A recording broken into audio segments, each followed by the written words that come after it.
is one of the bigger insights that I think we've had ever in entrepreneurship. What we teach in business school is essentially execution. And I don't mean that's all we teach, but if you really think about the tools, the strategies, etc., they're about how to do something repeatably well. The mistake we made in Silicon Valley was taking those execution tools. What's an execution tool? Writing a business plan. It's an operating document. It's not a planning document. It's an operating document. It says, we know all this stuff. If you write it down and I approve it, that's what you're going to go do. We now know that before you do that document, you need to get out and search for this stuff, or else the document is just kind of like a theoretical exercise. My students in any of those schools I teach at could sit in the library a weekend and BS their way through a great business plan. But what you can't BS through is getting out of the building and talking to hundreds of customers. You can't fake that in a weekend. So what you really need to do before the plan is actually some planning. What we used to do for execution is think that the first thing you needed to do is hire product managers and go into waterfall engineering, spec the product, and then go build it because it said so in the plan. The reality is, no, you don't. What you really need to do first is have a customer development process and talk to customers and do agile engineering and build the product iteratively and incrementally.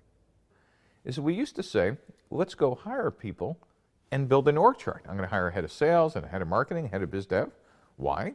Because that's what I need to do to execute. That's what big companies do, right? So they have sales departments and marketing and biz dev. Well, of course you need to do that, but not yet.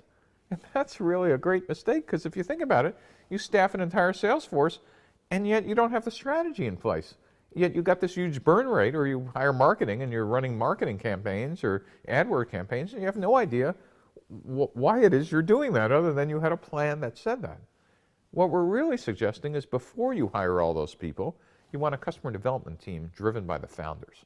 The founders, before they hire sales, marketing, or biz dev, really need to understand what is it that works and doesn't.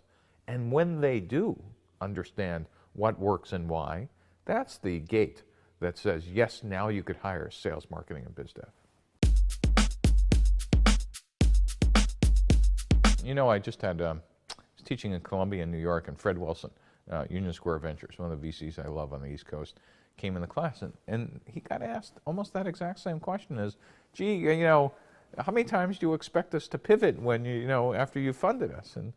And Fred's answer was kind of interesting. He said, essentially, and I hope I'm getting it right, I'm assuming you're done pivoting by the time I'm funding you, which is very interesting, which said to me is, listen, you know, go do this on your own nickel and search, and when you come to me, you know, I could help you with lots of stuff, but hopefully it's mostly execution to scale.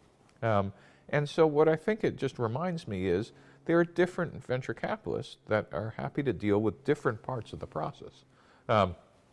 Some like the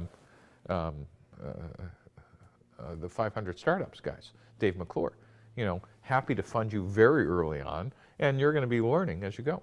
The Instagram story was wonderful, because if you read Ben Horowitz's description, they funded them when they were doing X, and they truly pivoted into something else. This Twitter story, you know, was ODO and turned into Twitter as a pivot. But some VCs will be happy to fund you while you're doing that search, and some VCs are happy to fund you for scale and for growth. And so the question the entrepreneur needs to ask, it's a fair question the investor, is how happy are you when I'm still learning and searching, or do you want me to come in with a certain predictable, you know, I've done this on someone else's nickel? It's a fair set of questions. And I can't answer that. I think the right question is you just simply ask the VC you're talking to.